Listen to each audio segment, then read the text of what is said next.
নানা প্রান্ত জুড়ে এখনও পশ্চিমী ঝঞ্ঝার ছায়া। আগামী কয়েকদিন কেমন থাকবে দেশ ও রাজ্যের আবহাওয়া? তাপমাত্রা বাড়বে নাকি হতে পারে বৃষ্টি? কি বলছে হাওয়া অফিস? দেখে নিন। বসন্ত এসে গিয়েছে বঙ্গে, সঙ্গে পাল্লা দিয়ে চড়ছে পারদ। কিন্তু দেশের নানা প্রান্ত জুড়ে এখনও পশ্চিমী ঝঞ্ঝার ছায়া। আগামী কয়েকদিন কেমন থাকবে দেশ ও রাজ্যের আবহাওয়া? তাপমাত্রা বাড়বে নাকি হতে পারে বৃষ্টি? কি বলছে হাওয়া অফিস? দেখে নিন। পশ্চিমী ঝঞ্ঝার প্রভাবে বৃষ্টিপাতের সম্ভাবনা তৈরি হয়েছে দেশের নানা রাজ্যে। আইএমডির নতুন আপডেট অনুযায়ী চলতি মাসের ১ থেকে ৪ তারিখ পর্যন্ত বৃষ্টিপাতের সম্ভাবনা রয়েছে দেশের একাধিক রাজ্যে।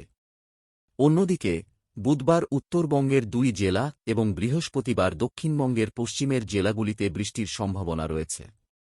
আগামী মঙ্গলবার পর্যন্ত বৃষ্টির কোনো সম্ভাবনা নেই রাজ্যে।